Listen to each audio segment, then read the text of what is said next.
in the advent of the 21st century, now what we're seeing is that it's not just girls being targeted or, slut shamed.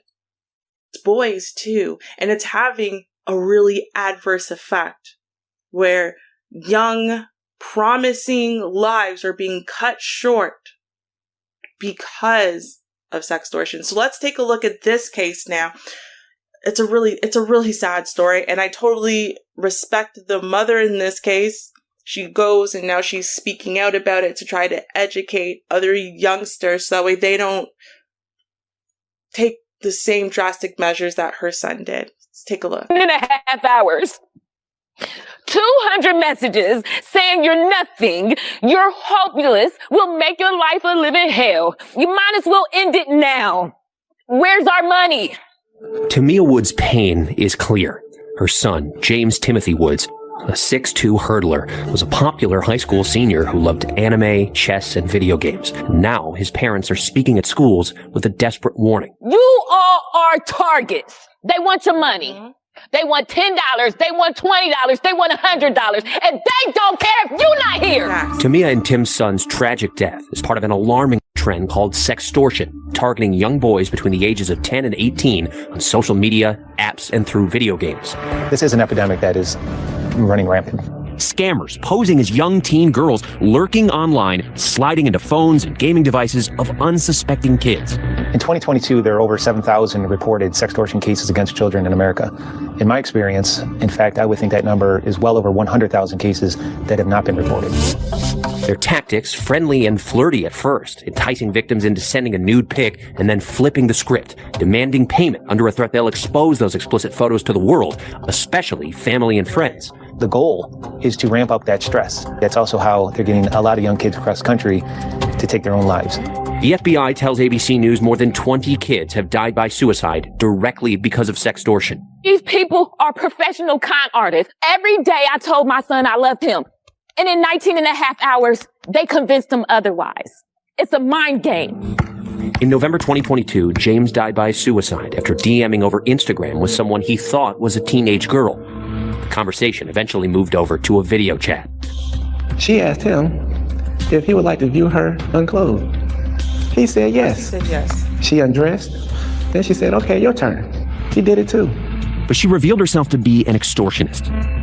She said the screen grab with James would end up online unless he paid her $6,000 with the untraceable method of gift cards. Like James, John DeMay seemed to have everything going for him. A star athlete and a homecoming king in Marquette, Michigan. Jordan was a very happy guy. He was always dancing or singing, listening to music. He had a lot of friends. But last year, he too had a chance encounter on Instagram. It started out with the supposed girl saying, hey, we have some friends in common. That girl with the handle Danny Roberts enticing Jordan to send her a nude photo, then demanding money. I have screenshot all your followers and tags. You can send these nudes to everyone and also send your nudes to your family and friends until it goes viral. All you have to do is cooperate with me and I won't expose you. Jordan asks, how much? Danny, $1,000. Jordan, a victim of sextortion, now spiraling. I'll kill myself right now, he writes, because of you. Good, Danny replies. Do that fast. He eventually sent Danny. Now, we did do a whole story. I'll link the story in the description, right?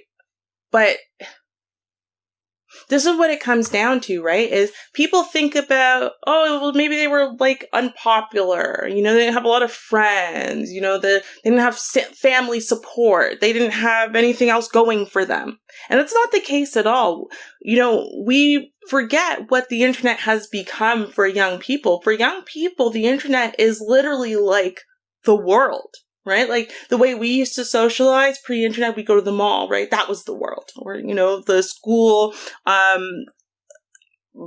backyard, I don't know, like, you know, outdoors at school. That was the world, right? But now the world is your phone and what's in there. And you extrapolate immediately. And, it's not just for, lonely kids who can't get real friends in real life. Like, no, real life is the phone. Real life is online. Real life is these apps. And so we forget how powerful that can be, especially at that age, right? And it's no longer about, this person's an outcast or this person's no. These are often very popular kids, right? Very well liked kids who do have a lot going for them, because that means they have a lot to lose. They have a lot to lose. So therefore, you can ruin their whole reputation. You can ruin their future. You can ruin them.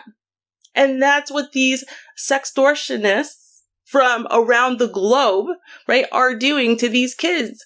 And then when the kids say, listen, I don't have that. There's nothing I can do. I'll just, KMS. They go, good, do it fast, now, hard, right? And so why do they do that? Because they don't want to get caught, because they don't want you to out them.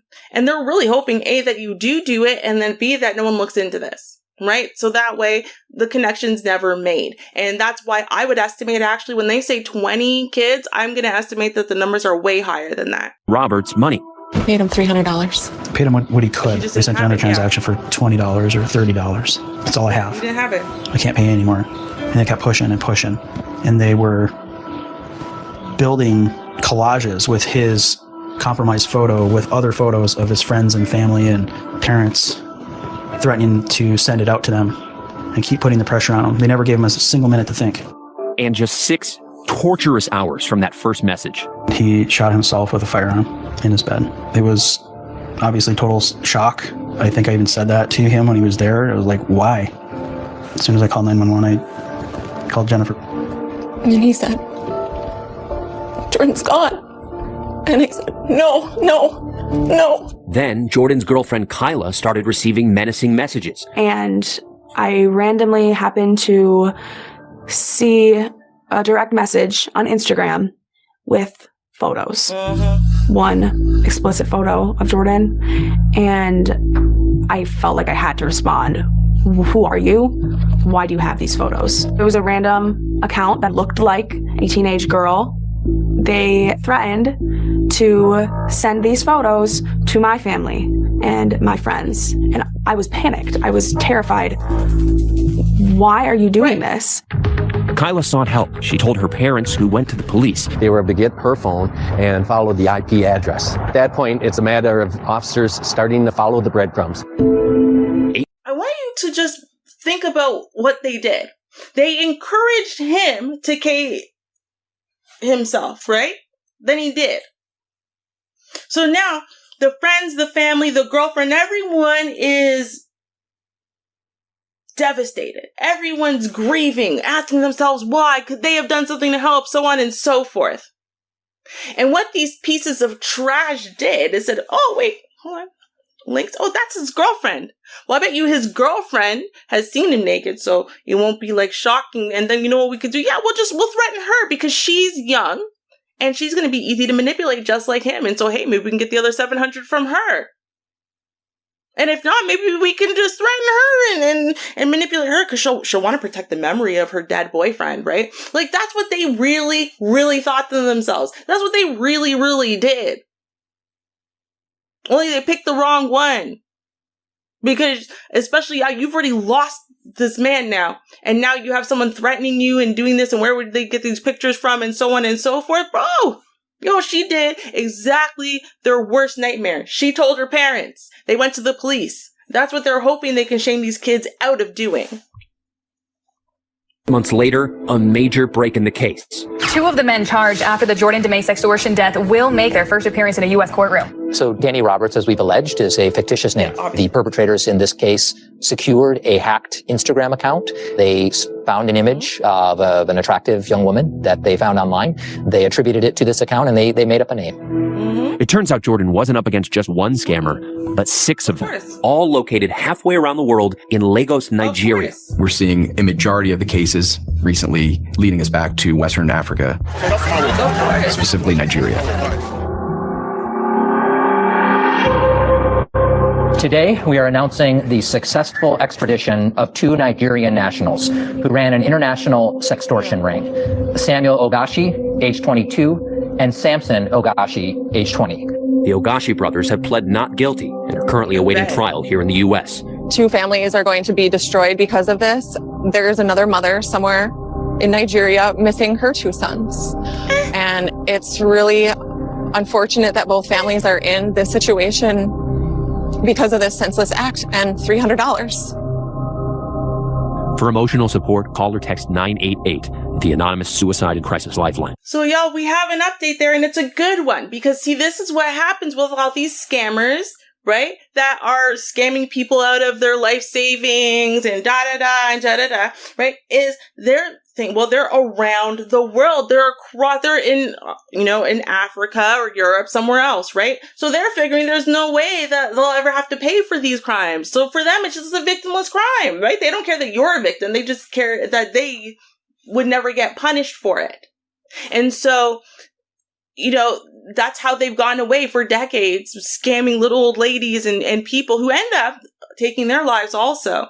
But see, what happened here is when you're targeting a certain demographic, and that demographic is the popular, got everything going for them kids from, middle class or above families, and their kids, and those are the people you targeted, and then those kids take their lives, and you're telling them to.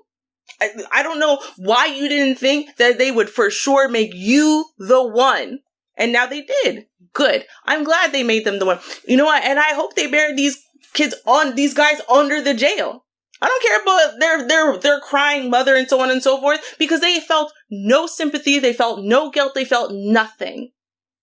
And that is a repulsive thing to do, to take teenagers who are in their formative years. They're just figuring things out. They're scared and ashamed all the time, trying to figure themselves out and whatever. And you guys are grown people, and you used all of that against them. And then when they tried to they gave you everything that they could, you encouraged them to take their own lives and shame them into it and harass them continually every second for hours until they did. And you do this multiple times. And those are just the stories we heard of today.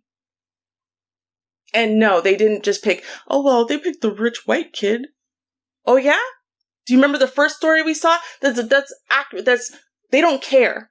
They don't care about race and whatever and blah, blah, blah. They were only targeting kids they think they had something to lose that might be able to get them the money.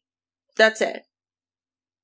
It's an us versus them as far as country for country. That's it. And you know what? Again, I'm so happy that we finally have some movement here, because when we prove that, yes, a country from over here in North America can reach across oceans and pluck y'all out of your country and punish you for what you're doing, it's going to stop other people from targeting more of these kids. And so you know what? More of y'all are going to be able to sleep peacefully at night knowing that less of your kids have a target on their back just because, you know what? They might have something to lose. I don't know. Let me know what y'all think.